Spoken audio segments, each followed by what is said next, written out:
Welcome, everybody. This is the Power Podcasters Blab. I'm Scott Patton, the Dean of Blogonomics and Podology. And according to my screen over here is Shelton. And he's just sort of jumped on like 2 seconds before we went live, which is great because I am not actually very used to monologues. And I always prefer dialogues or quadrilogues, which is 4 people, right? And so we're here to talk about Blabs, podcasting, anything else that you want to talk about. And I don't know, I'm assuming you kind of know who I am. I've been teaching podcasting since 2005. Didn't want to learn it at all at the time because I spent 3 months learning how to blog, and I was so frustrating because everything I read said, oh, it's really easy. And then nothing after that sentence made any sense. Might as well have been Japanese. So after I figured out how to blog, the last thing I wanted to do was learn how to podcast. But events conspired to get me into podcasting, and here we are. So, Shelton, tell us a little bit about yourself. My name is Shelton Bumgarner. I am a writer, and I like to call myself a Blab producer because I often will like start a Blab and then click out of the Blab and like manage the people on the screen. That's what a Blab producer does. And I use the service way too much. That's my fan. It will get loud really quick. I apologize. I love this service a great deal, and I use it a little bit too much, and that's who I am. I'm from Richmond, Virginia. Richmond, Virginia. Great. I'm in Vancouver, Canada. So that's cool. We're across the continent from each other and meeting for the first time. Yes, sir. Awesome. All right. So the first thing I want to just sort of cover quickly is podcasting, simply because a lot of people still don't get it. So here's the scoop. There was over 220 million iPhones sold in the last year by Apple, which means that there's a ton of people running around with stuff like this, which means that they've got little wires coming out of their ear, and they have a choice. They can listen to their music that they download from iTunes, or they can listen to their podcast, which they download from iTunes, or they can listen to the CBC, which is Canada's national radio station, when they download from iTunes. So you're starting to see something here. The 800-pound gorilla of podcasting is iTunes. So it's a way for you to communicate with your audience when they're doing something else. Okay, so if they're looking for something and they go on YouTube, for example, they can't drive, they really can't do yoga, they can't really work out, they can't do anything but sit there and watch. And we've been trained by the TV to sit like a lump on a log and watch and stuff our faces, right? So when it comes to podcasting, if you've got a message, obviously there are tons of different types of podcasts. There's editorial types, there's educational types, there's how-to types. So if you're, teaching somebody how to do carpentry, for example, well, they're probably not going to want to listen to you too much on the road. But for the vast majority of people that use podcasting, that's not the case. And so you look at the average commute in the United States is 25 minutes. That's one way. So now you've got almost an hour where these people are sitting bored to death. So why not be sitting and not bored to death and listen to you on your podcast? So the other thing that's happened is when they do surveys of who podcast listeners are, they tend to be middle, high, upper middle, higher income people. In other words, they've got a lot of money to spend, which is always kind of good to know. The disadvantage with podcasting is it does not fit into the traditional internet marketing style, which is, but wait, there's more. Click the button below now. And of course, internet marketing took a lot of its inspiration from infomercials, those late night infomercials where people were selling millions of dollars of stuff that you could not imagine that anyone would want. And the result was when podcasting came, it was like, well, how do you sell with podcasting? Because obviously, if I'm at the beach, and particularly before we had phones the way we had now, but if I'm sitting at the beach, I don't really want to, turn on my phone and click on something and try to put in my credit card number so I can buy your product. So the whole strategy with podcasting is very, very different than it would be when you're just putting up a sales page on your site or something like that, in that you're really building relationship. And you have to always decide what it is you want from your audience, right? Do you want them to buy your book? Do you want them to buy a course? Do you want them to buy a hammer? Like, whatever it is. And then you have to figure out a way of developing the relationship so that when they decide they need that, whatever it is, you're going to be top of mind. And so that's basically what I wanted to talk about in terms of podcasting. Now, the reason that I love blabbing is the fact that simply the number one reason is when I'm done this, I'm going to get an email from blab.im that says, hey, Scott, here's an MP3 you can put up on your podcast. Hey, Scott, here's an MP4 you can put up on your YouTube. So, and by the way, anyone that ever goes to this URL, I think the Blab, maybe Sheldon, you can make sure I'm right on this, but the Blab stays, right? Yes, it does. It does. So I almost automatically have 3 options. Well, and then 4 because it's tied in with Twitter. So anything that I tweet, by the way, I think it's on this side, tweet. Oh, it's on that side. So we're reversed. All right. So if you have any comments and questions, put them on this side. And if you want to tweet it out, put it on that side. And I'm absolutely shocked because there's been 65 people that have tuned in. There's 11 people listening right now. And it's absolutely amazing. So before I forget, I want to reward everybody that's here. I know that a lot of times people jump in and jump out. So you're here at the beginning. I'm not going to say, oh, wait, if you stay till the end, I have a great gift. I'm going to tell you, oh, wait, right now, as I hit enter, I'm going to give you free access to my Power Podcasting course, 7 hours long, everything you need to start a podcast and market the podcast, and even some stuff on voice coaching. Okay, so I have been doing this for 20 years. I took everything that I could think of, popped it in there, put it into the link. Now, there's a problem with the link. Blab adds a question mark, ref equals blab at the end of the link, which means it won't work. So when you paste it or cut or click it or whatever you do, look at the link and remove the reference equals blab part in the question mark, and then we'll be fine. So good stuff, guys. Thank you. All right. So Sheldon. Well, may I say something? Yes. I think that Blab as a platform could revolutionize podcasting a great deal. Great. Tell us how. Well, because I believe that different groups are starting to use, YouTubers and podcasters are beginning to discover this service, and they're using it in their it's like the elephant in the mice or whatever.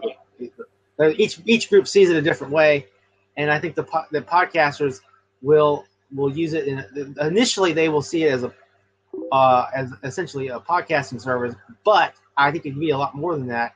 And I think there's a great community here, and I think that you'll be surprised what podcasters and YouTubers will be able to do with this service. And I think that there's a huge potential, and I think that some really cool stuff can happen with podcasters on Blab because of the UX, the user experience, and because you can record it. And I think that ultimately most of the major podcasters will migrate to Blab and simulcast their podcast on Blab in some way. And I think that we're at the very, very beginning. And I think one day, ultimately, Blab will be very large. It will be YouTube big, if nothing else. And I think that it's going to be really cool. Yeah, no, I totally agree. I think it's just an awesome format because when you watch the news, when you listen to talk radio and everything else, what do you see? You see, 2 or 3 people or 4 people talking about something, right? It could be 3 hosts and a guest. It could be 1 host and 3 guests, all sorts of different things. So, and the fact that it's easy, right? Like all I have to do is I put I'm not going to show you. I have a mic right here, or maybe it's right there. No, it's right here. And all I do is plug it in. I use the camera on my computer, and it's simple. And one comment from PC practitioners: needs screen sharing tech native to app, then it's complete. And I would, and I don't know that they'll ever do that. Like they might, right? Because it would be so cool to be able to share my screen down here, have me talk, have Sheldon there. And this is the way it looks on my screen. Probably looks differently on yours. But to be able to say, okay, here is I don't know, the Apple site, and here's how the car app is going to work to broadcast your podcast directly into the car, and all those sort of things. But the other side of it is there's an awful lot of just interviews and sort of talk radio going on. And so I guess one of the questions that Blab is going to have to answer is, do they want to move into a more educational type of how-to sort of thing, which brings them into pretty good competition with YouTube, because if you want to know something, go to YouTube and watch a video on how to do it. Or do they want them to be more of when you have high tech like we have right now, you need to have high touch. And I think that's one of the beauties of Blab, is the fact that we can be talking back and forth. You can see me, you can hear me, you see my expressions, my hands running all over the place, you see skeletons. And so as a result, there's a connection that occurs.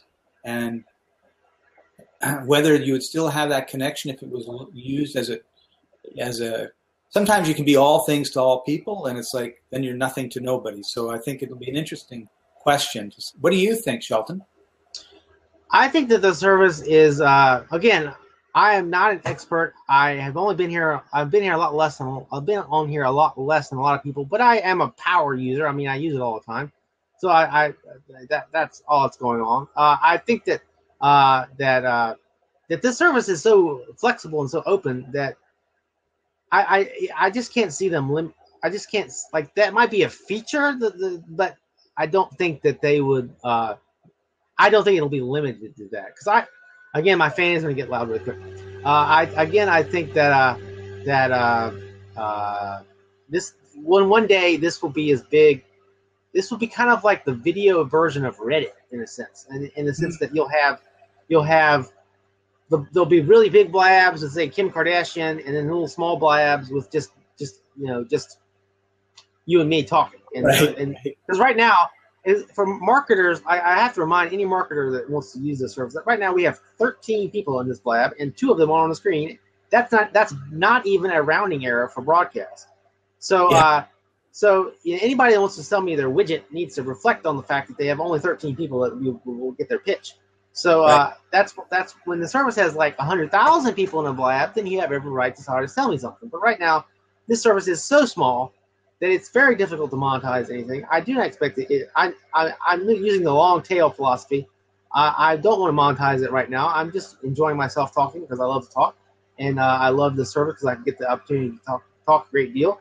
And I encourage you, Scott, to become a part of the community, and I think that will aid you in monetizing the service down the road. Oh, and I have written a community guide to Blab, and I can put the link. Here's the link. This is a cultural guide to Blab. It's how to use Blab from a cultural standpoint, not a technical standpoint. So it's not very long. But if you're interested in how to use Blab from a cultural standpoint, just click on that link, and it will help you out. Excellent. Music Cafe, thank you for the course. You're welcome. So CC Practitioner, if you want to jump on board because you're making some great comments. The greatest strength of Blab over others is that it's public, and I totally agree. It's like it's wide open. It's like public TV, right? PBS. Anybody can jump on. Anybody can talk. And you don't lose total control, because if you don't like what somebody's saying, or they're drunk or something, you can just. I think there's some way you can just hit an X and they're gone. So that's so it's not like you're totally out of control. Although I've done a few blabs and I really felt like I was out of control because my guests took over the whole thing for 20 minutes. But that's part of life. And that's called blabjacking. Blabjacking, yeah, I got blabjacked a couple times. And then CC Practitioner goes on to say, but it provides engagement with an audience which can be grown upon, monetized later, if at all. Yeah, totally agree. Travis, we're going to get you on here. And welcome, Travis. How are you doing? Hey. So tell us a little bit about yourself. Okay. Well, it's in my information, but I'll just repeat it. By day, 9 to 5, I'm a software developer. After that, I do a lot as a YouTube show. Me and my wife do about drinking, travel, restaurants, and stuff. But okay. I've been using Blab seriously for about 2 weeks, but I've used Blab for the first time 3 months ago. Okay, so it's been around about, what, 4 months? About, yes, pretty much. Still in beta. That means nothing these days. I mean, look at Google's in perpetual beta. That's right. And Windows has been in beta since 1991, I think. Older than that. Older than that. So what do you like about Blabs? What I like about it is, so here's the thing. No, some things have penetrated the market, right? Everyone uses smartphones. Everyone uses social media. You think nothing of these things. They're just the norm now. In fact, if anything, if someone was to tell you, I don't use social media, they're weird. They're the exception now. That actually happened to me just before this Blab, because I told a friend of mine, I said, here's the link. We're doing this Blab. You should join us. And so he messages me back, you need Twitter to sign on. And I messaged him back, it only takes 2 seconds to join the 21st century, right? Mm-hmm. But here's the thing. Nobody has penetrated the market for video chat yet. So, and especially social video chat, right? Because yes, we've had Skype for almost 10 years, but that's a private, you talk to people you know. It's a phone call with video. It's not social video. Periscope is narcissist video. It's about me. You only listen to me, and so that's for like celebrities. That's not for interaction with people. So no one's really tried to. I mean, there was Google Hangouts. It never really. It was popular at first, which shows there's interest in this stuff, but it fizzled out and died, and that's mostly because of decisions Google made. I'm kind of interested in Blab because I can interact with different people that maybe do the same things as me in a direct visual, video scenario, not just in text and chats and random stuff. So it kind of opens the door for a new type of interaction. So I don't know if Blab is the one that's going to penetrate the market, but it has the potential. Right. Yeah, I totally agree. And as long as they make it as easy as they make it, it's going to be hard to knock them off. Mm-hmm. And they care about the product. That's another nice thing too. So if you use Google Hangouts, Google didn't care about their product. They've got dozens and dozens of things in the works, and they shift focus and money all the time. If there's been bugs with Hangouts that have existed for months and months, they didn't even care. They never fixed them. Here, I can type in at help, and Blab pops into the Hangout, into the Blab, and you can talk to them. Wow. So yeah, that's how. And they do they call it the town meeting. They just did one like 2 days ago where they did all their announcements in a video Blab, and they let one person join, and you can ask them any question you want. Like, this is the only product they have, so they really care about it. You don't get that kind of love from a company that does 50, 60, 70 things.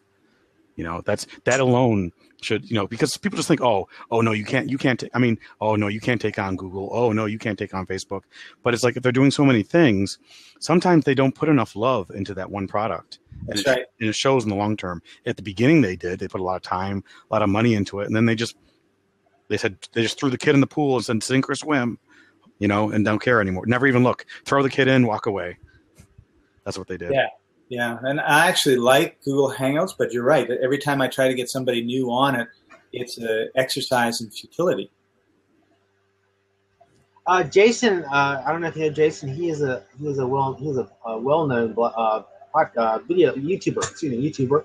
He might have an opinion on all this. Yeah. Hey, Jason, if you want to join us, feel free. Bold Brilliant said, yes, Team Blab has been great. And I mean, it's the easiest thing in the world. Nothing to install, no plugins. No, it's just great. Jason's joining us. He's a writer, comedian, podcaster, featured in Forbes, Variety, Huffington Post, MTV, Tosh, Zero. Tosh.0. Okay. Jason's a cool guy. YouTube for a living. Awesome. YouTube.com/Jason Horton. Welcome to the show. But most importantly, Blab is the most important of those. So we cut off whatever it was you were saying. And most importantly, Blab is the most important of my accomplishments. Welcome, Jason. Happy to have you. So we're talking about Blabs and podcasts. That's right, and how you how you can use them to do your podcasts. Well, I do my podcast normally in a studio where there's engineers kind of running everything because I'm terrible at technology. I let them do everything, and I just sit there and talk and whatever. But I did my first one based on because of time constraints. I did one on Blab, and I did it with Sean, the CEO, and so I thought it was fitting. And honestly, it sounded, as long as everything, you have a controlled environment. I think my microphone, I thought it sounded good, but I think my microphone, I have a blue mic. I have like one of these suckers, and it was connected, but I don't know if it was like connected to Blab. I've never used it. So it was on, and I was using it, but I think it might have just been picking up the sound here. So Sean sounded great. I sounded so-so, but it's very, very easy. You got to tap it, by the way. That's the easiest trick. Tap the thing, and then you can know it's being used. Oh, great. Is there a way, I mean, this is a question. Is there a way to that it actually connects to Chrome or something like that? Or if you up in the URL bar, you see there's a little camera icon. You can click that and remap, but you have to refresh the Blab. Got it. I see where it is. Yeah. So that was, but extracting the audio and everything like that. And that, I only started recording it like when I was ready, like, there's a little bit of setup time and working out all the kinks, and then I record it. And if I need to, so I go back and I edit because I put music in, and then I have sponsors. So I put the sponsor spots in the middle of it too. But it was great. I don't know. Free. That's right. The price is right. Yes. Yeah. Yeah. I had a really, and I'm pretty terrible at this, and now I know a little bit better for next time. But other than like distractions or Wi-Fi going out or technical stuff, they make it pretty easy for you to like repurpose this stuff. They're not like one of these, they're not afraid for you to go off Blab and you know what I mean? Because it's spreading the word of Blab. Put it on YouTube, it's spreading the word of Blab. Put it on a podcast, spreading the word of Blab, theoretically, if it's discussed. Right. House of Blab. Yeah. Shelton, I have a comment. I have a question. Am I too naive just to believe that there may be a tipping point in regards to Blab and it'll lurch forward into the mainstream in a dramatic fashion, and podcasters may pave the way? I mean, is that something that you could see happening? Are you asking me? Anybody? Oh, I want Scott to answer first, but I have an answer too. You are supposed to be the podcast guy. Well, yeah, I think that putting the Blabs on YouTube and putting them on your podcast and now giving them a little bit of credit too would probably be a good idea. It's just gonna grow and grow and grow. And I see it at the beginning of the starting of the momentum phase myself, and that just may be me because all of a sudden everybody's talking about it, everybody loves it, everybody's sharing about it. So yeah, I think we're going to see Blabs being, and the beauty of it is like really you want to do something once and use it as many times as you can. So now you've got video you can put on YouTube and any other video posting place you want. You've got audio that you can put on your iTunes and your podcast and anywhere else that you want. And then you could send it to a transcriber and they could transcribe it. And you've got this whole, hour-long conversation that you could edit and turn into a book, or you could put it up on article directories or into your blog, or take pieces out of it, put it onto your blog. So, aside from just being able to sort of reach in and, grab somebody or pat them on the back, covers three of the main modalities. So, I think it's really exciting. I just want to say Brittany is here. Brittany is a member. She's an employee of Blab. Okay, continue. Oh, hi, Brittany. Hi, Joe. I don't think Blab in and of itself is a good podcast medium. It's a good video cast medium, but people are overlooking the fact that the quality is a fraction of what your microphone's actually recording. So if you actually want to record something, if you don't, it depends on how you use the words. If you're using the word podcast literally, then we're talking about audio only. And if that's the case, then you should be recording it locally, because that's going to sound best. Because if you're doing audio only, then your audio is 50% of what you're delivering, good audio and good content. And if you fail at either one, you failed completely. So for me personally, like I always ask people, when people ask about like, what's the future of this, blah, blah, it's like, about recording and stuff. I always ask them. So I'll ask you, Shelton, how many recorded Blabs have you watched? And by asking that, I don't mean 5 minutes. I'm talking like 20 minutes, half an hour, an hour. There's your answer. That's the value of Blab as a podcasting medium, in my opinion. Because how can you assume the future if you don't use it yourself. And that's not a knock at you, because I don't listen to Blabs either that are pre-recorded. If I may say, I think that it's all about quality. Like, I have done a Blab that if someone had told me about it, I would have gone and watched it, and that's about the woman who was in love with the Statue of Liberty. That particular Blab was so compelling that I would watch it if someone told me about it. And I think podcasters, by definition, this is the issue where my interest in podcasting, podcasters' interest, if you did a Venn diagram, we'd like be at the center, is I'm all about quality content, and I think podcasters produce quality content. And like too much of Blab right now is just a bunch of people staring at each other, not doing anything. And I think podcasters can produce quality content on Blab and then repurpose it for other purposes. And so I try to create quality content using the platform natively. But I guess I'm kind of a podcaster. I just never got into that medium. So. You make a great point in that I was on a Blab, and whoever was hosting said, "Oh, by the way, here's these 3 guys are doing a Blab. Here's the link. Go see them after we're done." So I did, and there's 3 guys, and one's looking like this doing something, and the other guy's looking like this doing something. The other guy's going like this, and they're sort of like talking to each other, and I'm going like, there is nothing very compelling about being part of this Blab. And unfortunately, they had 4 seconds to impress me, and I was gone. So I was just like out of there. But I'd like to hear Jason's opinion on this subject.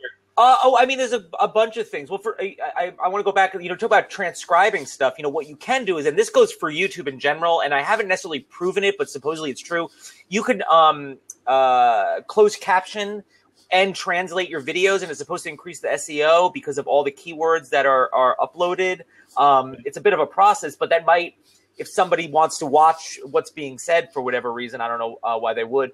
But as far as like what Travis says about the sound quality, yes. I mean, there's engineers and they got all this stuff going, and they got insane mics because that's their job, so it always is going to sound a little bit better.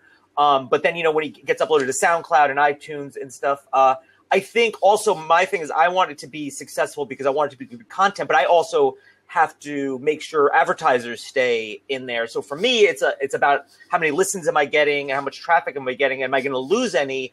I don't get any benefit if I put it on. I don't put this on YouTube or anything like that because I don't watch old Blabs because there's plenty of new Blabs for me to watch, and a lot of them are talking about the same thing with a different point of view. So that I'm just kind of at that place with it where I'm using it here now. And then I use that one for my podcast is the only, and I didn't re-listen to that. I don't re-listen to my own podcast. I just want to make sure they sound good and the advertisers are in there at the minimum 60 seconds that they want. So it all depends on the definition of also podcast, because the business of podcasting, like everyone's like, I do a podcast. Well, I do one for a living. Theoretically, I mean, make money from it and a considerable amount. I mean, can't buy a jet or anything like that. It's enough where I worry about it. Like it's not throwaway for me, but what's the definition of pod? Are we doing one right now? I mean, theoretically, yeah. So it depends on your definition.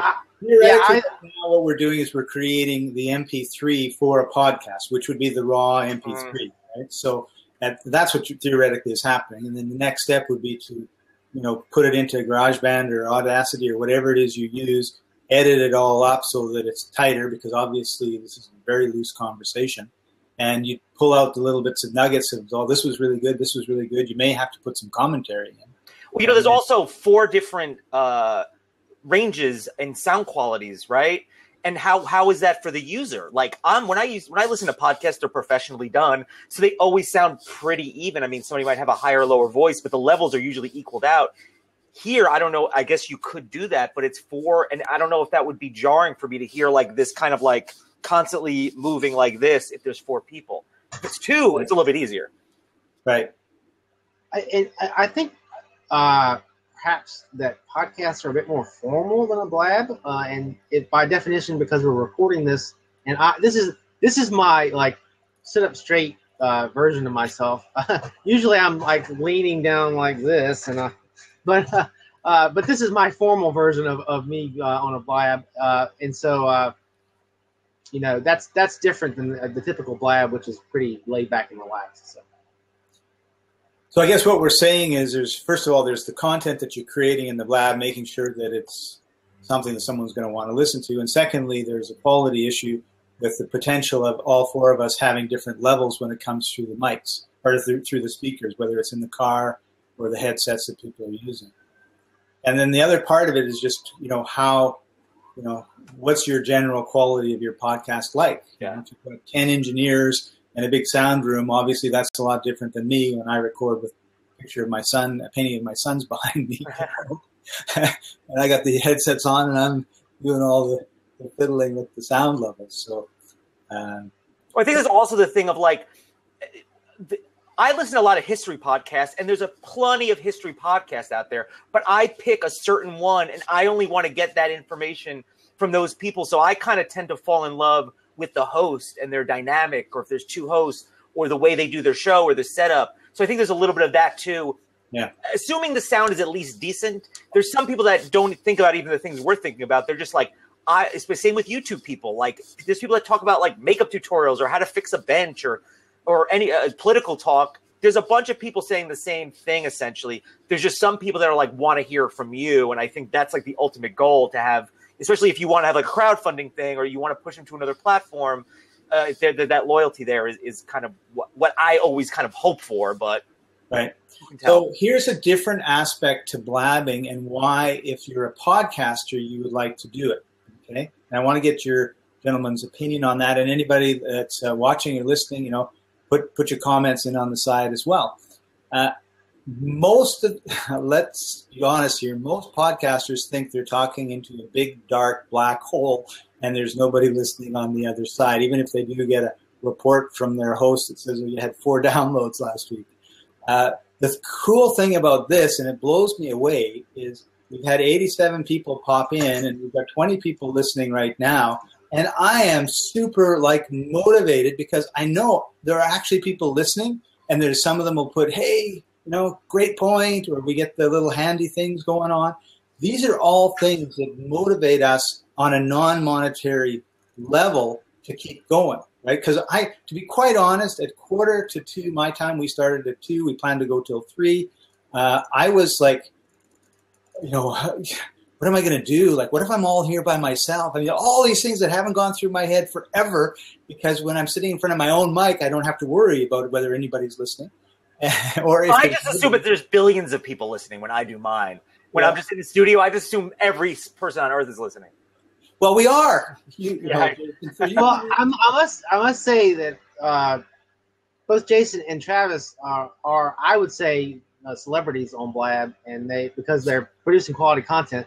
And so people see that they're here, and that's why they're jumping in. Well, I do that in other rooms. Like either people I'm familiar with, and I know that the room is going to be a certain way, or it's going to be filled with information and not, like Scotty said, I've gone into rooms in and out, and I could say there's something for hook me in the first 10 seconds. And if it's very like this and everyone's like that, or half asleep or meandering, I have other options, and that goes for YouTube, it goes for tweets, it goes for anything. And that's the same thing. But yeah, I'll see somebody who's an authority on something. I'm like, especially when the guys from or Brittany's in a room, it's like, oh, we're gonna get some authority on this. I'm more there's people on here that are. I don't think I'm one, but there's other people here that are totally killing it. When they do a Blab, everyone's there, and that's great. Mm-hmm. Oh, but they are. Yeah. So I think Jason on Blab, like if you were to say this is the Blab community, are we looking at a couple million? Or are we looking at no 50,000 about 50,000? Okay. even that's an optimistic number. That's But because I don't mean to interrupt, Travis, but this you have a successful Blab right now at 20 people. Think about that. Yeah, I think this is great.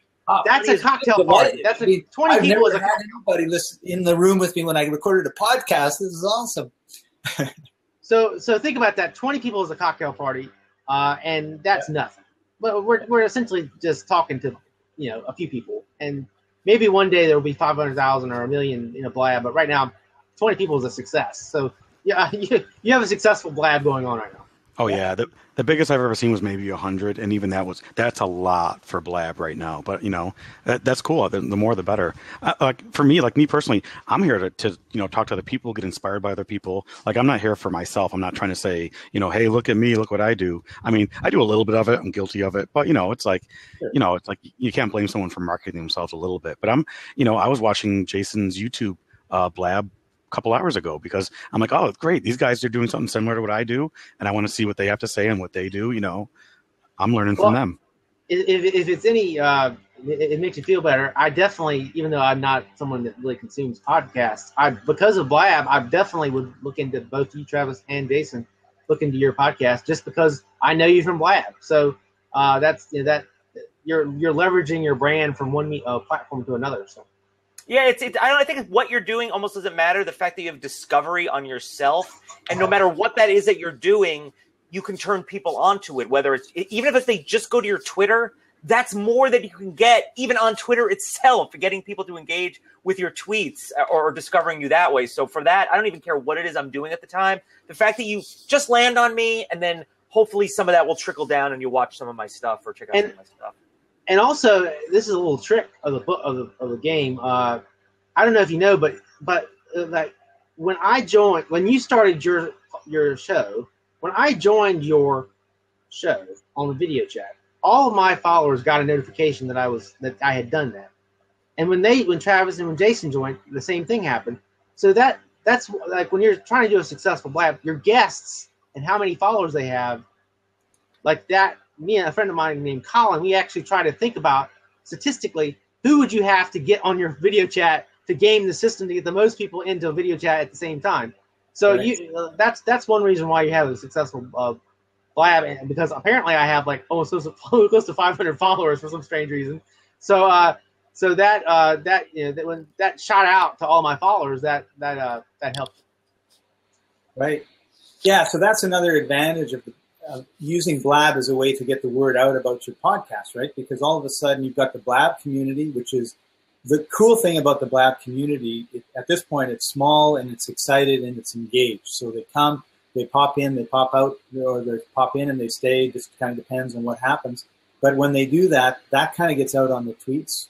Having guests gets out on the tweets. What I do gets out on the tweets. So all of a sudden you've got kind of that Twitterverse that's sort of bumping up against Blab, which I think is a brilliant way for them to do it. I'm going to step out, guys, and let someone else in the room if they want to, but I just wanted to. Thanks for having me in here. Thank you, Jason. Everyone here has been following. Thank you, sir. Bye. So, Catherine said, this is my second Blab. Oops. How do I follow somebody on Blab? Just hit the little button next to their name. There's a little ad symbol.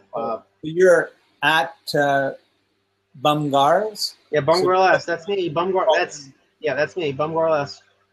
And let's see if anybody I know is Robert here. No, I don't see Robert. I don't know. There's no one other than Robert. So what you're really doing is you're following them on Twitter, and then you're following on them Blab. You have to. It just gives you their handle on Twitter. Oh, I see. Okay. All right. Good. So then eMusic Cafe asks, I think if one was to podcast, more preparation would take place, and most you'd want to have is 2 people. The seats would be locked. Content would be semi-rehearsed. The content would be used over. Many already do this. So I think that's an interesting point. Not going to win over fans with tasteless humor. Yes. Right. Yes. You might want to. I just in the interest of keeping things civil, you might want to get rid of that comment. You can do that as a moderator by hitting the button next to the little question mark button next to their name. I didn't know that was there. I don't know. Yeah, he has to be the moderator though. Yeah. Okay, so not the exclamation mark. Yeah, the exclamation. Yes, the exclamation mark. Yes. So don't kick them out, right? Well, if they continue to say things that make me uncomfortable. Okay, so here's something on Blab. If somebody says something and it's not maybe appropriate to the conversation, all you have to do is go to the little exclamation mark, click on that their content or their comment is gone, but they're not gone. Yes, if you want to get rid of them, you have to go up to their icon at the top, and you can boot them that way. All right, cool. All right, so that's part of how you use Blab. And I think that was so hi, Seth. He's coming to us from the Dominican Republic. And Joe Scott Ryder says, cool, we're about to learn how to boot people up. So yeah, on the top is a whole bunch of circles of people's icons. And if you click on them, I guess you have the option to. I'm kind of scared to. Laura Smith. I know Laura Smith. Jump in, Laura. Let's talk about Hey, Chris Hop. I know Chris Hop. Chris Hop is a guy I went to high school with. Jump in, Chris. This will be your first Blab. It's always funny to run into people you know. Yeah, it is. That is interesting. Okay, I think you should boot Mr. Coral. Carl, and nobody appreciates them. Yeah, I think you should. In all honesty, you should boot him. Go up to his icon and get rid of him because I don't want to have to deal with that. Okay, so you guys answer some question, and I'll see if I can find them. Okay, Laura, jump in, Laura, and we will talk about podcasts and Blab. But I'm just going to jump in with the commercial break and say that if you scroll up to the top of the comments, I've given you free access to my 7-hour How to Podcast course on Udemy. And part of my job and part of the reason I want to do this is to teach people how to podcast. And I really think that Blab is a great way to promote your podcast, and it's an excellent way also to create some content that you may end up using on your podcast. It kind of depends on the quality. If you're used to 10 engineers in a soundproof room like Jason was, then this would probably not be as good enough quality. But if you're a guerrilla podcaster that runs around with a little mic sort of like on one of these, it might actually be better quality. So that says Scott's podcast course is awesome. Thank you very much. Randy says, been on for the last 30 minutes, never heard of Blab before. Great to hear you speak, Scott. Thank you, Randy. Appreciate that. Carl asks me if I'm a fisherman. So I'm really going to have to find you, Carl. Yeah, he just go to the. He is the gentleman that looks like he's in a suit. I guess I just need to make my window larger.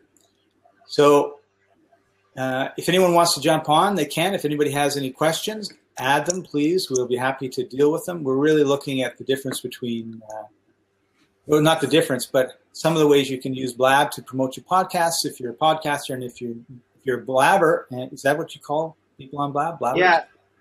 Yes, blabber. I would call them blabbers. Then you can use your Blabs as podcasts because it's just another way of the information going out. Like one of the things you can do with, I'm pretty sure you can do this with your Blab is you can embed it on your website or your blog, right? There's some way to do it. I haven't. Yeah, I don't know if you can. I don't know if you can actually embed it. Like through YouTube, you can embed it, but you can embed the link in your. So Juliet says yes, you can. I guess you could use iframes. I'm not sure that they actually come with give you the code that you're able to do that. Sometimes you can embed your. Oh, I didn't know that you could do that. I'm sorry, I didn't know that. They do send the embed code in the email. I just was so happy to see the MP3 and the MP4 that I ignored that part. So that's the beauty of this too, right? It's like I will be taking this, embedding it on my powerpodcasters.com site, and then anyone that wants to watch the whole Blab can watch it. I'm going to be taking the audio and I'm going to be editing it up a little bit because when you're blabbing, it tends to be, free flowing and everything. And I'll be posting it onto my podcast. So, and then I'll take the MP4 and I'll throw it onto my YouTube channel. So you basically got 5 ways. It's going to be on Blab. It's going to be on your site. It's going to be on your podcast. It's going to be on YouTube. And it's going to be on Blab. I forgot where we were for a second. Yes. Carl is between Chevrolet John and Royal Montero at the top of the screen. He has a suit and tie on. Okay. I don't see all of the people. You have to go to the very top of the screen. Yeah, they go off my screen. I'm not sure how wide I have to make it to get to. This is the first time I've ever had sort of a troll. It's great. Not a troll. I would just call him thirsty. Yeah, thirsty. He's thirsty. Okay. So I can see them all now. I'll look for them. Okay, thank you. There's a gentleman that I have never seen on expert.com VP. I don't actually never spoken to him on a Blab before, but I know he's a regular. He's a guy I see regularly in my Blabs. So it would be nice to see him on the screen.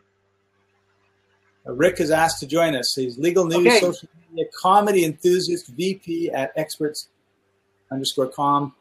loves disruption. Okay, Nick, we're expecting you to be very disruptive. Hi, Shelton. Hey, Nick, how's it going? Good. How about you? I thought we had sat in on a Blab before together, right? No, I just remember I wanted you to sit in, but you said you couldn't for some reason. I may have had issues with the webcam at the time. That might have been the issue. But yeah, I do. I check in with you. I see you on and sit in sometimes. Oftentimes I can't get in because I'm here working at the same time, but I'm listening a lot of times, and you'll get me on the chat on the other end.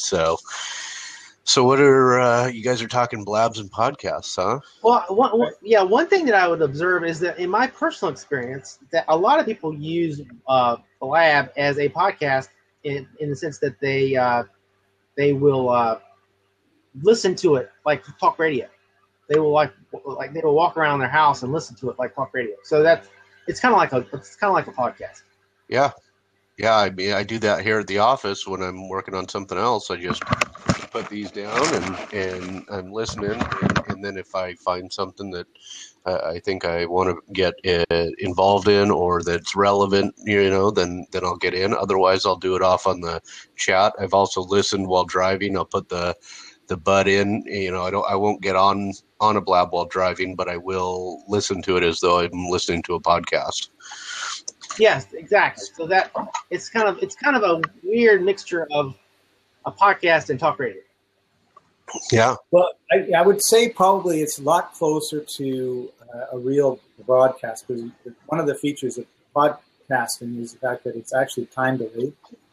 So unless you're on Blog Talk Radio, most of the time it's not live. This is live. It's happening right now, and so.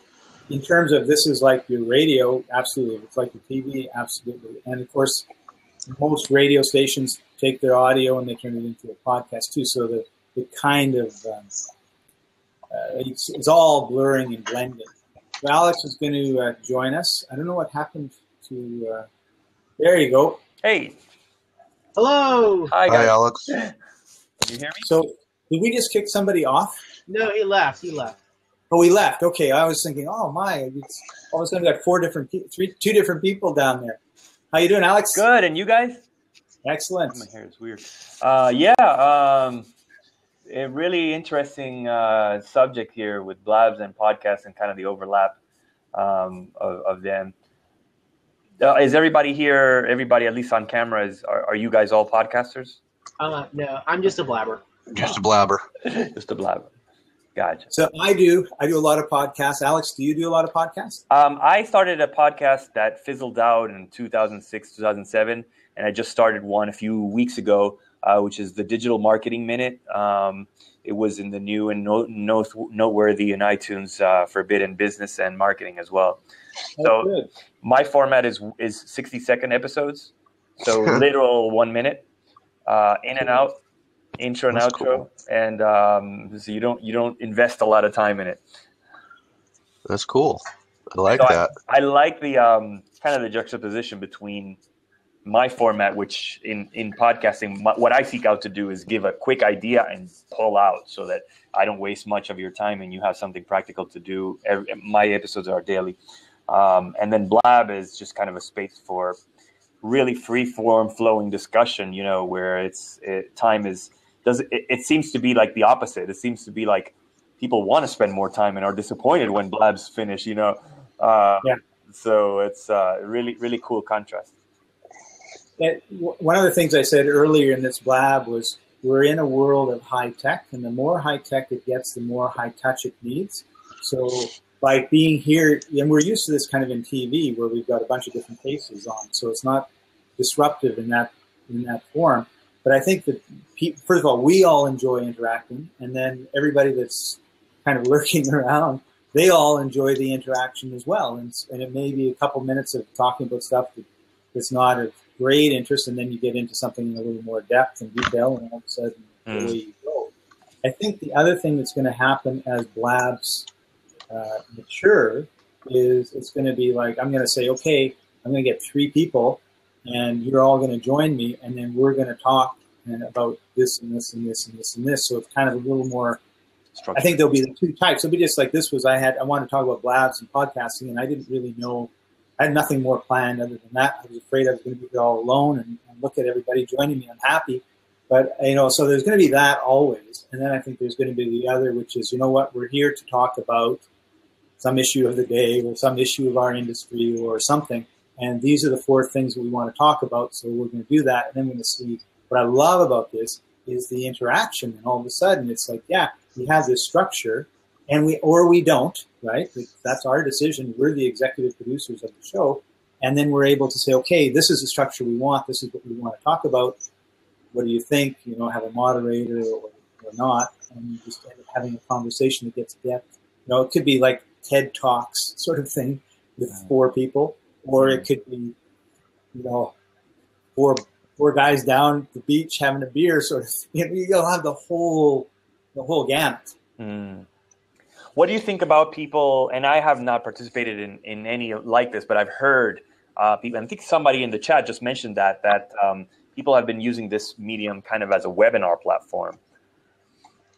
Have you encountered any of you guys encountered that? I have, but I actually wrote if you want to, I can put the link in again. I actually wrote a cultural guide to using Blab, and one of the issues that I talked about was locking seats. And I initially was very much against locking seats. Like, I just feel it goes against the principles of technology. And then a fellow by the name of Joe Wilson set the record straight and said, it's a free country. Anybody can use it the way they want to. Why are you so upset? And I was like, okay, you're right. So I changed my opinion and okay, so if you want to lock seats. But that's not something that because I have a show called The Hot Seat. It's usually Wednesday nights, but I sit there and I just grill people, shoot questions at them, and I don't lock seats. People when I'm done grilling you, I let you sit there and you can talk. You can ask questions of the guest as well as I do. So I generally do not lock seats because I think that because the culture of Blab is such that people come and they go and they sit around and hang out and listen and it's just good form. I wouldn't go so far as best practices, but it's good form to let people, unless it's a really formal occasion, to let anybody come in, hang out, and as long as they're not a troll or a disruptive or causing some sort of problem, they just let them sit there and let them, if they have a question, ask it, and if they don't, that's fine too. And I like the ones, if I might, I do enjoy the ones where, okay, so the host and the interviewee or co-host, they do their bit for a few minutes or even 20 minutes, and then they unlock the seats and others come in. If they have, and I see that a lot with those who are actually doing the podcasts. They will record their podcast interview with just the 2 of them and then open the seats for the afterwards. Now, they don't have to stop recording here, but they maybe stop recording their podcast. They're just going to have the interaction between the 2 for the podcast, and others come in, ask questions, and it becomes more interactive afterwards. And I like that format too. That's a really good format, Nick. Thanks for sharing it. I think that's great. I will let Seth jump in. Bye, Shelton. Good to see you. Thanks, Shelton. Nice meeting you. So, Seth, you have to do something to jump in. Got to click join. Chief Interrogator.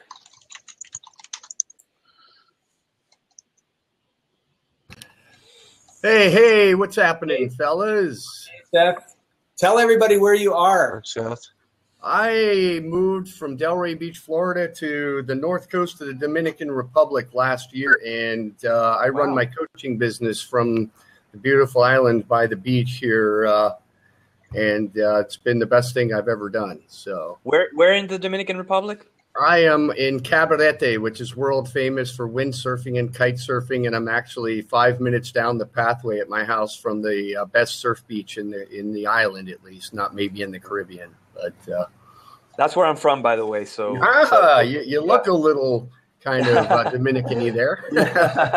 Yeah, I just needed to find out. Yeah, where were you from originally?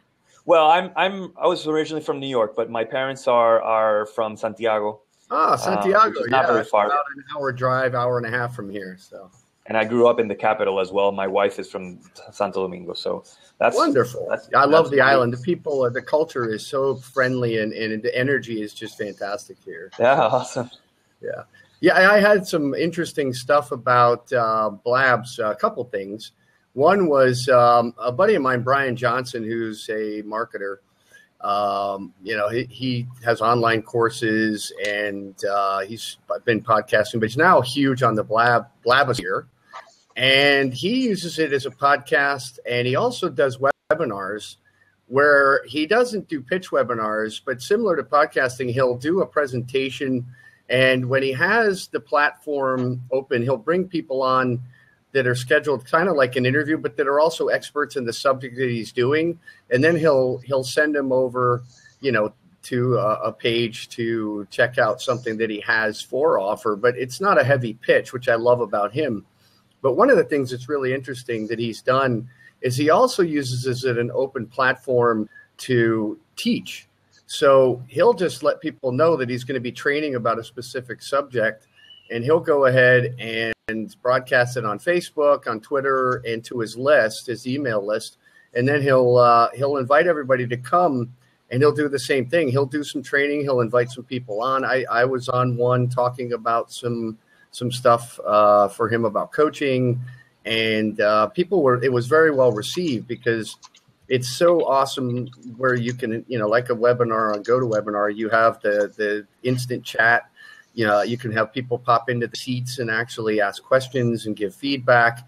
And because you can embed or, take the recording and put it on YouTube or on your website, it was fantastic because he gets so much engagement, and it does take building a following, just like it does anytime you start a new platform, whether you're getting on Twitter for the first time or, any of the engagement style ones, and not so much Pinterest, but like Blab and Periscope even.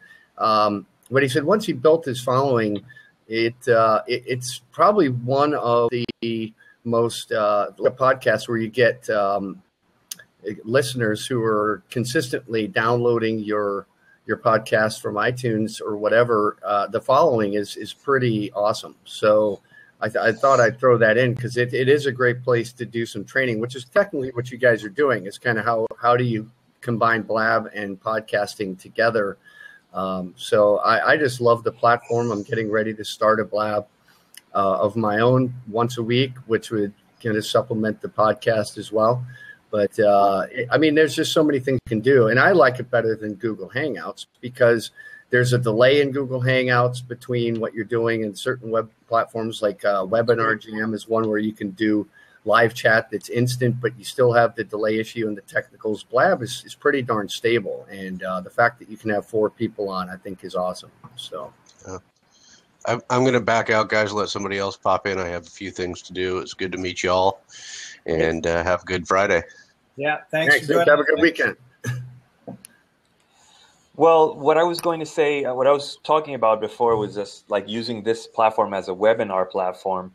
I haven't experienced it, but I'm just, as in everything we do, we think strategically. We think, what if, would this be a good platform? And webinar platforms typically are, you have controlled attendance. You sort of have a registration process and things like that.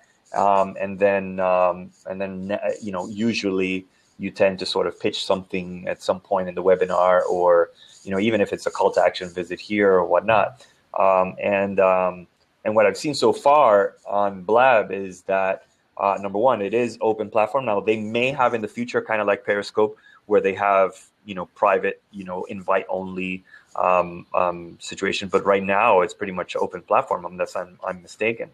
And then the other thing is that the culture on Blab seems to be less conducive to direct pitching and more to like soft pitching. I think you were alluding to something like that, Seth, where it was like, here's some helpful manual, here's something for you, rather than buy my $4.99 course or something like that, Yeah, I think it's like what Scott does, in his podcast, and like Entrepreneur on Fire, what he does on his, where, a lot of the bigger podcasters have a sponsorship, whether it's their own course or an outside sponsorship. It's more of a, hey, today's episode is sponsored by.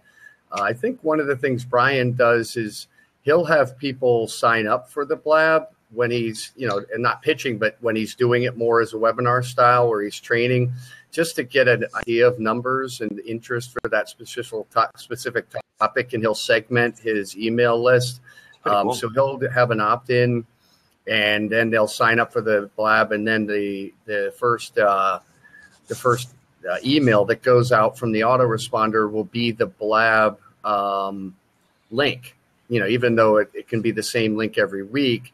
That way, when they sign up for that specific topic, he'll know how much interest there is in that, and then he can figure out whether it's something that they can survey the list more about and get more interest in that specific topic, whether he wants to, create a course on it or do something further in that specific topic itself. But I thought that was pretty interesting that he used a way to kind of gauge the interest by getting people to segment into a specific list for that specific topic.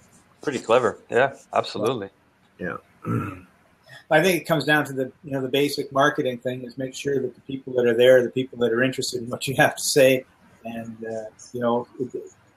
with the Blab, I think you're going to get all sorts of people that are looking for, you get 3 hashtags. So if you're in one of those general hashtags, you've got the opportunity of pulling those people in as well. But I think one of the things that we're going to see is the party atmosphere, and we're also going to see this is what we're specifically going to be doing. And I think there are certain computer techie things that are ideal for Blabs. I mean, if you were somebody that was doing, meditation or Tony Robbins getting over your fear of snakes or something, and if you just imagine, 3 people and Tony talking to them all, and then they're all going into whatever state they go into, and the next thing you know, they're holding a snake. The visuals would be amazing. There's somebody in the Dominican Republic, somebody in New York, somebody in Vancouver, somebody in England, and they're all, you could see you could have a lot of fun with the whole system the way it's put up. Yeah. Absolutely. I mean, again, because it's such a stable platform that they've created, and it is geared towards, at least in the Blab marketing, is geared towards marketers. It opens up a whole new world for people who are technophobic, like you just said, Scott, about trying to do a Google. I mean, setting up a Google Hangout for, a hangout, whether it's a webinar style or just freestyling and having a few people on. It was so intimidating for so many people. It still is. Not to mention, it's still kind of buggy a lot of the times. Whereas the Blabs that I've been on are easy to set up. It's there's no setup. I just put a title in, click 3 buttons, and the next thing you know, I've got this countdown. So there is a bug, by the way. Really? I set it last night, and then it said, 24 hours or whatever till it was. And then, of course, my computer goes to sleep, and I'm not on the page, and I go back, and it hasn't gone to 2 hours before, which is what it was. It was 11 hours. I'm looking, I'm going, 11 hours? I'm not doing this at 10 at night. Then I refreshed, and it came back to the proper time. So then I went away, and I came back like an hour later, and it was saying it was like 2 hours from now, and it was only an hour. Hit refresh, and it was. So that timer thing is part of the beta bugs that are going on, just to let you know, because it freaked me out at first. It was like, did I tell everybody 10 at night? No. On a Friday night when I want to be out, this is terrible. Hey, you mentioned something, Seth, that I wanted to touch upon, if I may, which is the difference in podcasts where you have sponsorships, right? Like many podcasts do. I actually hosted a Blab earlier today, and I went over the terms because what I wanted to do was an incentive, like a prize incentive for people to share the Blab, right? So I offered, up to $500 prize for one lucky winner and things like that. And before I did that, I consulted the terms on Blab, making sure that there was, nothing against doing that in the terms, against incentivizing and things like that. And there was nothing. It seems like Blab is very young, where they're not restricting anything like incentivizing sponsorship. They're not restricting really anything on their platform. So there may come a time where the platform matures, you know, there will come a time. Yeah, there will come a time, because as in everything, it's like somebody's going to abuse the system. Somebody's going to, you know, do something that is really against the rules, and or somehow it just displeases the developers, and they'll restrict it somehow. But for the time being, now having said that, I would be a little bit a sponsored sponsored content on this platform, knowing that Blab in the future could pull the carpet under us, you know. And it's not like podcasting where you're basically hosting your audio and you can do whatever you want, and it kind of lives in any kind of distribution you want from there. But here, if Blab says no sponsorships, you have to abide. That's an excellent question, and one of the things that I do, so here's my little blurb for a second. If you scroll up to the top of the comments, I've got a link. It's my Power podcast course. It's $147. It's free for everybody on the Blab, or anybody that ever finds this and can find the link. You know, because I really want everyone to podcast, check it all out. I cover everything A to Z on how to do it. So the reason that I bring that up now is the course is on a platform called Udemy. So Udemy has just come out with new terms and conditions and all this sort of stuff. They even did a little course because they had some problems. And what I did, of course, is I had 3,600 people that have taken my course. I sent them an educational announcement that I was going to be doing a Blab on Blabs and podcasts. Like, how can you use Blabs to get more people to your show, and how can you use it to create your show, which is sort of what we've been talking about for the last hour. And they flagged me. So this morning I get this email. It's like, oh no, I'm a bad boy. What have I done? Really?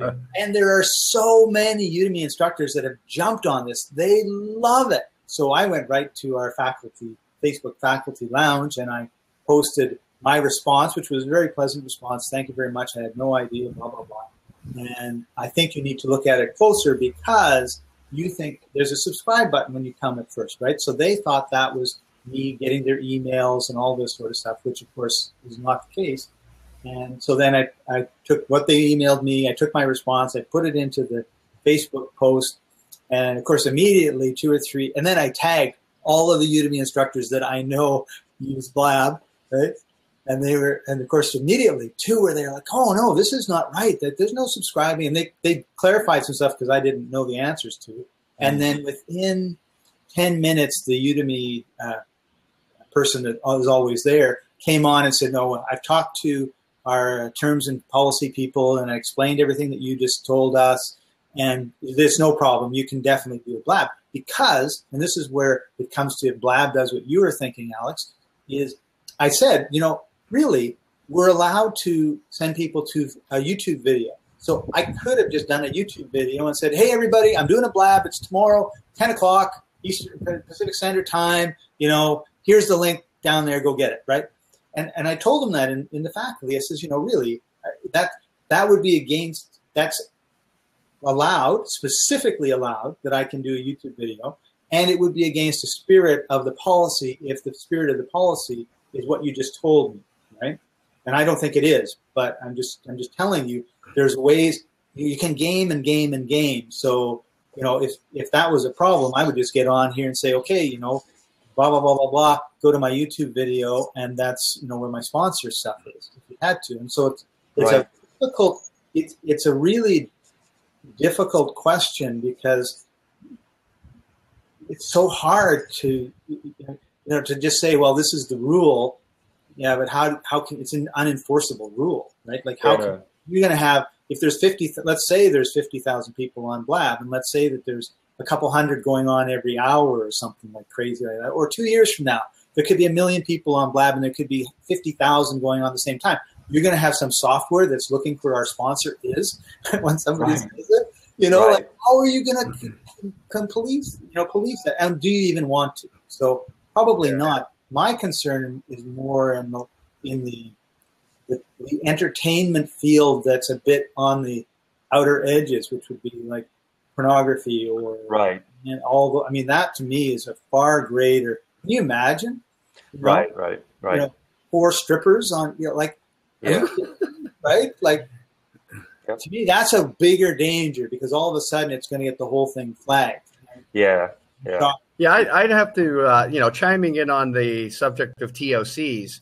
I mean, technically, if we think about YouTube, you're not supposed to post anything business related on YouTube. That's why there is no, at least up until recently, I don't know if it's changed. I haven't really been, I'm not a big TOC reader. I don't even read my terms of my credit cards, which I probably should take a closer look at, to be honest with you. But, you're not really supposed to post business stuff. You're not supposed to repost webinars and sales videos, but it's happening all the time. And obviously, if something gets flagged or reported, then YouTube's going to take a specific look, which is, I think, where people may become more aware of, what they're doing on a platform like Blab or Periscope or something that's similar to this, where video is involved, where people are seeing things rather than just listening to them. And because it is a private platform, not something like you said, Alex, that's a podcast that we own the rights to the audio. We're just like putting it up on maybe Scott's platform or putting it on Libsyn or putting it on Amazon S3 and then broadcasting it through, a plugin on a WordPress site or something and then on iTunes. But, I think worrying about, like Scott said, something where we're sponsoring something here until something very specific comes, because I don't know, I'd worry about it until such time as something may happen. And Blab sends out, just like all platforms will, updates to terms and conditions. If you're subscribed, they'll send it to whatever your Twitter email is. And as long as you're not being a shyster, we've all been in places where, I don't know if you guys, were familiar with the ClickBank marketplace fiasco of about 5 or 6 years ago when they'd have strippers and midgets in hot tubs. Yeah, these sales videos selling these courses that had absolutely no content on the back end, but they were selling the hell out of them. They had an 80% refund rate. The only reason the other 20% didn't is because they didn't even ever get into the program. But so to me, it's as long as you're out there helping people. And, you're really doing something so that you're having, you could do it, like you said, it's got to have fun. You could get 4 friends on and a bunch of people just coming in to hang out. You could do it for entertainment. You could do it for education. You can make it a combination. But, I wouldn't be so worried as far as sponsorship. Maybe with the webinar idea of actually doing something with an actual pitch in it, eventually they may want to try to curtail it. But Scott brings up a good point. That sort of thing will happen is if there's complaints. Like I was thinking about more. This is going to be a self-policing place for a long, long time. It's like, oh my God, I listened to Scott. I thought he was terrible. Yeah, well, that's not a reason to kick him out of Blab. Oh, I listened to Joe and he was showing naked women. Well, that's probably a reason to kick him out of Blab. So, I think we're going to sort of see that sort of thing happening where, you'll have people jump in and it's just like, oh, this is, inappropriate, a lot different than boring. You can be as boring as you want. Well, and one issue is that this always happens in the internet.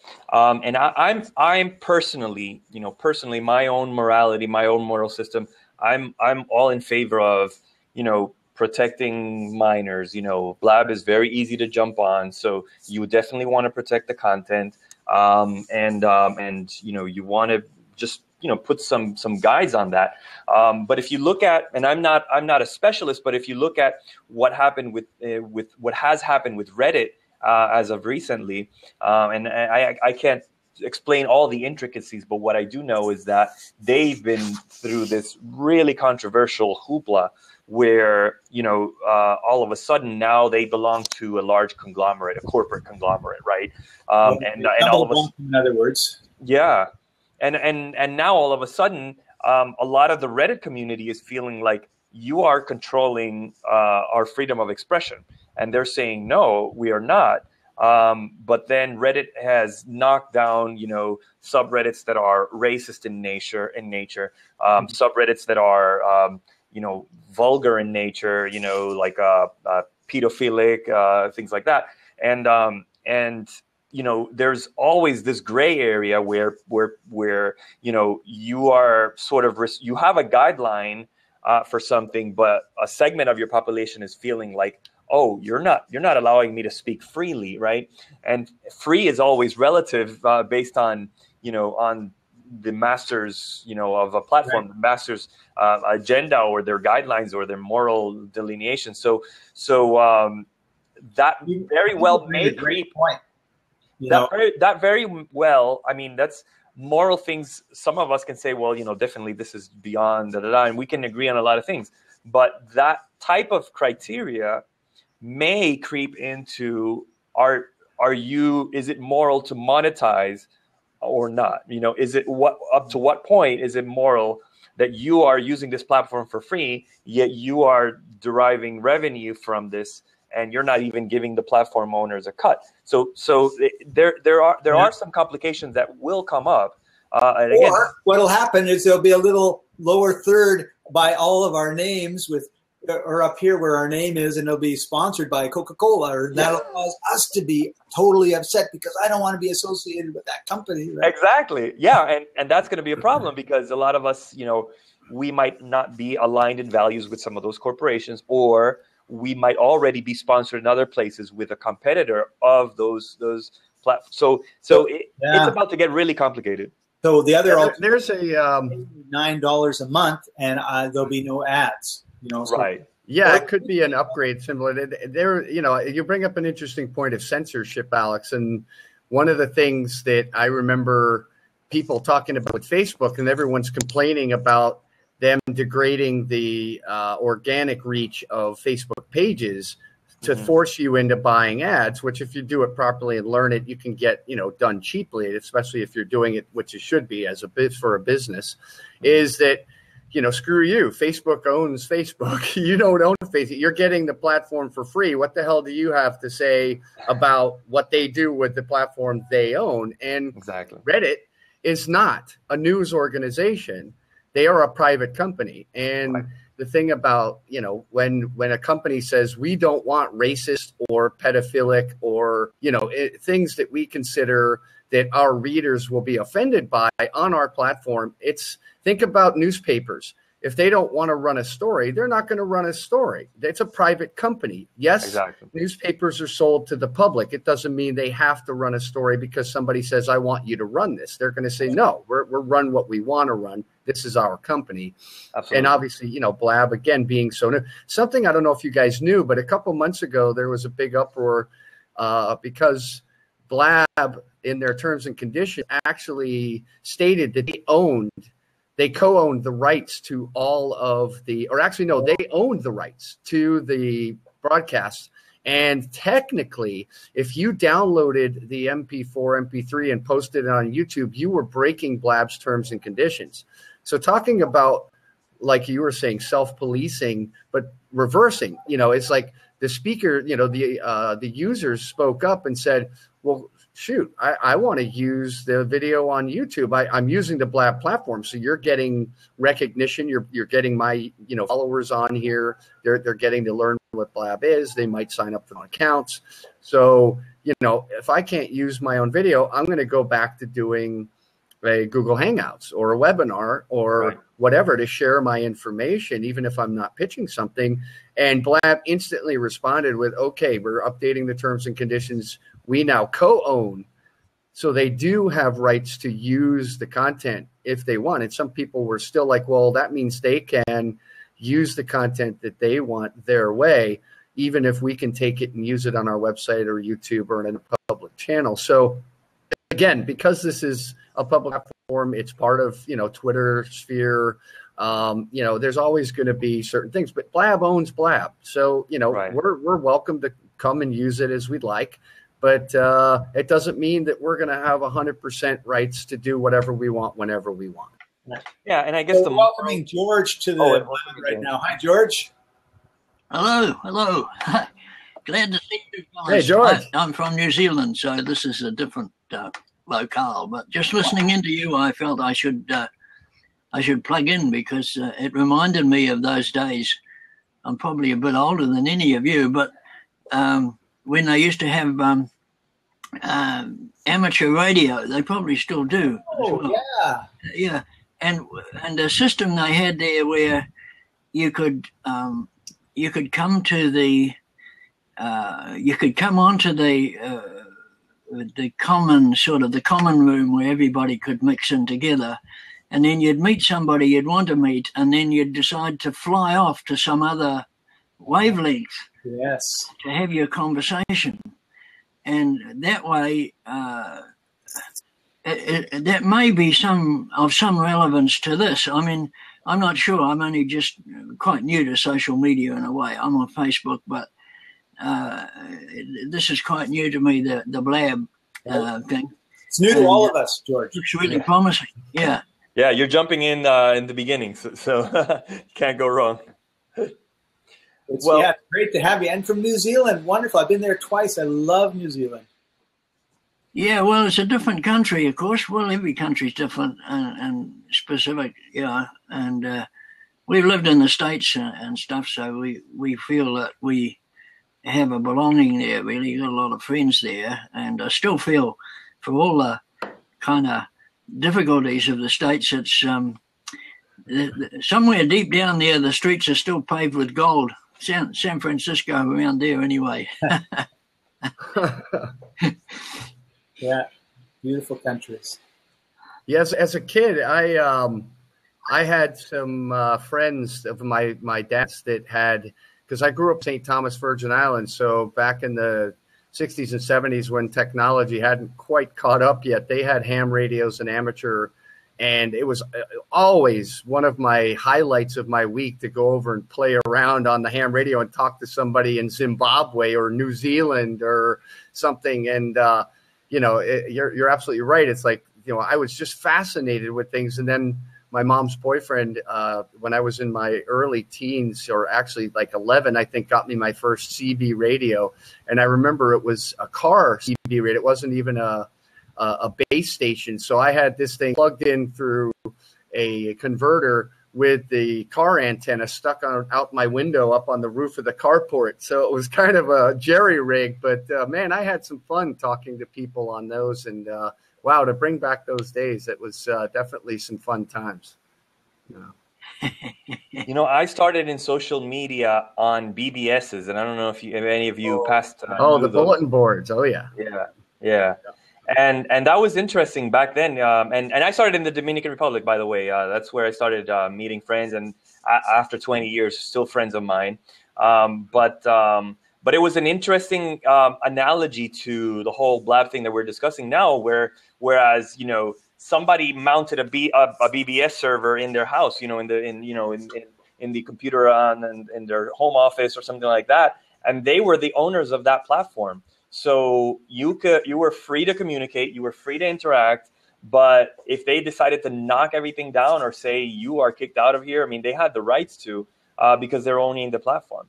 And I guess the kind of the conclusion of all this is that we need to be careful to not set a core business goal on one of these borrowed platforms, because you never know. They could pull the carpet and then you're done. Or they could go back and be just done. Yeah, like you're saying, for sure. Well, I think blogging, and that's another reason why I think blogging is making the huge comeback, because as we were saying before, Blab owns Blab. It's part of the Twitter sphere, but Facebook owns Facebook. YouTube owned by Google, so Google owns YouTube. These are not our platforms, guys. And if we want to build a solid business, these are media channels. And this is something, when people talk about internet marketing being a business, it is not a business. And that's why I cringe now. It's like, I'm an internet marketer. No, if you're doing things properly, you own a business online. You're using marketing online as a channel, as a media source to, to fund your business by, advertising and building relationships through social media. But if you're directing people back to a resource you own, like your blog, and building your audience list through an email autoresponder, now you control your asset. So absolutely, that is, to me, the way to use these things is to communicate, build relationships, but direct people back to your own assets. Right. Great point. A great way to describe it. Yeah. And I guess we all have our systems, our channels for communicating different parts in our strategy. Part of almost every strategy in the digital space is free content these days, you know, and it's all about sharing free, you know, your podcasts are free, they're not paid, you know, you got your ebooks, your blogs, and all these things are free content. And I see Blab as just another avenue for free content, right? So it's just another avenue to share that value ahead of time without that barrier of entry of cost of shopping cart or anything like that. You're just sharing content, sharing value. And then if people want to know more, engage more, they can follow you or go to your, you know, get on your mailing list or whatever the case may be. But I think as long as I think the platform is most apt for that use within a digital strategy. It's a space for free communication. It's a space for getting people to know you, right? Raising your profile, getting people to know you, sharing with others, networking, partnering for sure, finding new partners for one use or another. But I think that's where it fits as far as what I've seen at this point in the development of the platform. Yeah. Well, there's the whole thing, right, that people buy from people that they like, and this is one way for us to, like, high touch, high tech. You know, this is a high tech thing, but you know what? You can see us all, and so you have that high touch aspect to it, right? Right. It's well, my main interest from my past working life is sort of in the volunteer sector. So it's a bit different from the business sector, but they're very much more interrelated these days than ever. So, you know, in terms of reaching large audiences or, you know, combing through a whole lot of people in order to find like-minded souls who might want to build a movement around something, this is very much a matter of that. But and a friend of mine he and I are both in education. He's the one who told me about Blab, but he's building a whole educational network, and he could see the potential of Blab for that. Right. But there's a lot of people, like young people, and I have a lot to do with youngsters anyway, but and my grandchildren are of course interested in that. I'm interested in that, as we all are, all grandparents. But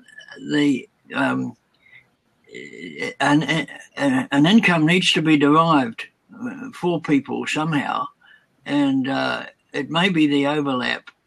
We will probably the next generation, or maybe even this generation, has kind of got used to the idea that they're a business entity as well as a personal entity, and they kind of function in both those areas overlap so much. It's a bit difficult. I found it extremely difficult in a way for a while, but I can feel it a bit more now. I hope I'm making myself plain. It's a curious kind of thing.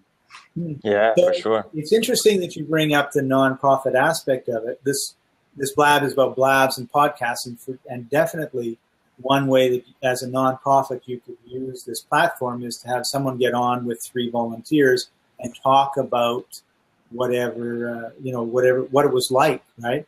And when it comes to podcasting, that's an area that's dear to my heart. So I'm going to jump in with this part, and I call it micro podcasting. And that's for organizations that send maybe 100 people overseas for a year or two. And so those 100 people, they have 100 or 200 friends and family that are interested in what they're doing. And they may be in Madagascar or Kenya or New Zealand. No, I'm kidding about New Zealand. But, you know, some place where they're, you know, it's like, wow, these are exotic locations.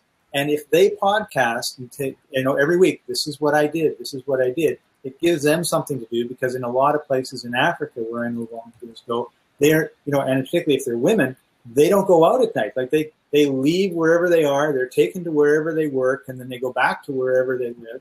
And they don't go out because it's too dangerous. So what do? Well, let's just talk about what our day was like or what our week was like. Then all of a sudden, you've got 200 of your friends and family listening to you every week.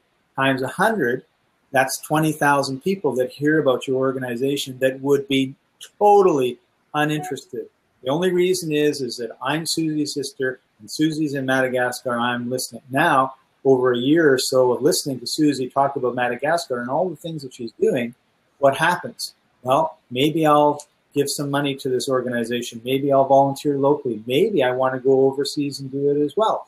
or maybe there's some other, maybe I want to get employed by them. I mean, all of a sudden, all of these things open up. And so that's one of the things that's near and dear to my heart. I've talked to and trained organizations in Rwanda and did that over Skype. And I've trained people that, and here in Canada, that send 250 people overseas, right? And so this to me is just a wonderful, basically free, and it becomes more than that. It becomes an oral history, because we don't really think too much about what our grandchildren are going to be thinking, right?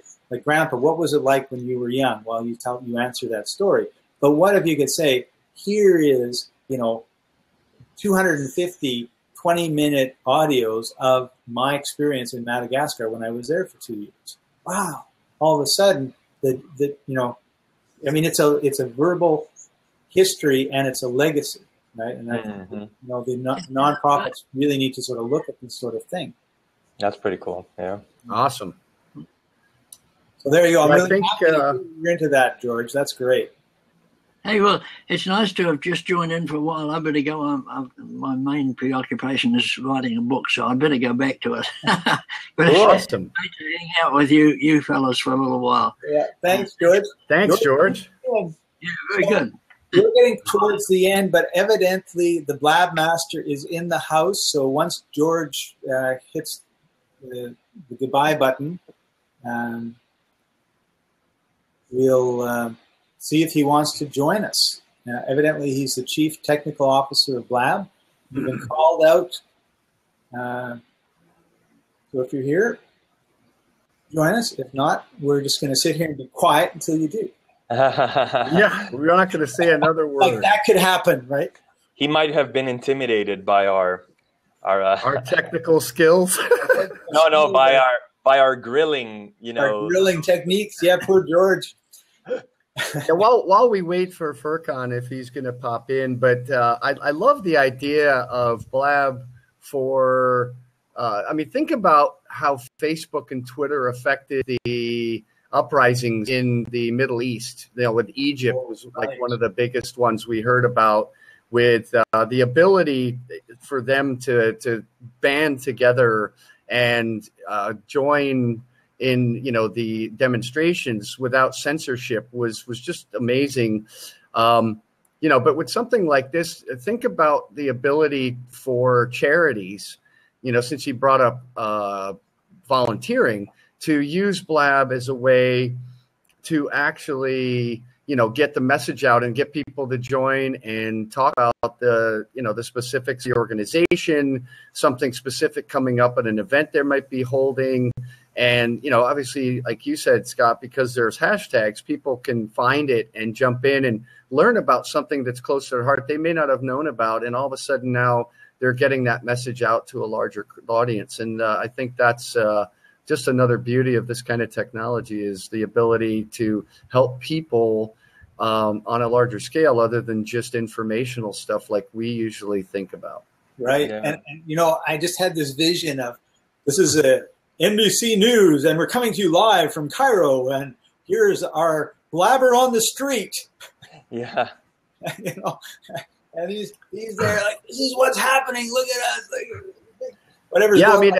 Blab is available on iPhone, and they're working on the Android app, which kind of frustrates me because I wish I had it on the Android right now. But it works great on an iPad. I love it on my iPad. No, yeah. See, the larger screen has got to be a beautiful thing. But that's the thing, is it's mobile, at least on iPhones. It's going to be mobile on Android devices, with the phones and the tablets soon. So this is something, again, that could be live. Right? Think about going to like a small band doing a concert, because they've done that on Hangouts, but now they can do it on on a Blab, or you get, people jam sessions. Think of this, a jam session. Somebody's playing a guitar in one city, and then somebody in New Zealand's playing the saxophone, and somebody in South America is playing the drums or something, and they're all jamming together, but they're not in the same place, but they have, the four different musical instruments on the different video screens. It's just awesome stuff. Yeah, I don't know if Android with Chrome open up as a browser, Blab works fine, thanks to EBC Cafe. What is the name of the Blab app on the iTunes store? Blab. It is Blab. I cannot find it for some reason. Really? I get puzzles, games come up, and I can't find the Blab app. Yeah, you know what's weird? I looked up Blab on Android before I realized and found out that it's not available yet. And there is a Blab app. I don't think Blab's obviously too happy. It was in a foreign language. I don't think it was Swedish or something Norwegian. I can't remember exactly, but it was definitely not a chat app. So there it is. That's what it looks like. This is what comes up when I go to the iTunes store. Is this? It's called Blab. And yeah, so, that's the one that I found on Android. Was that weird looking thing? So they probably haven't trademarked or something like that. I don't know. It may be called Blab app or something. I don't know, but I'm surprised it doesn't come up in the search. I never had a problem. I'd have to think about how I got the app. I just there it was. Yeah. Evolve with Emily says I found it right away too. So weird. What I'll do is once we're done, I'll see if I can't just Twitter you I'll follow that suggestion that eMusic Cafe is saying to search on the web for Blab iOS. I think that's the way I found it, just searching on the website. But on the actual inside the App Store, I can't find it. Yeah, I just found it like that.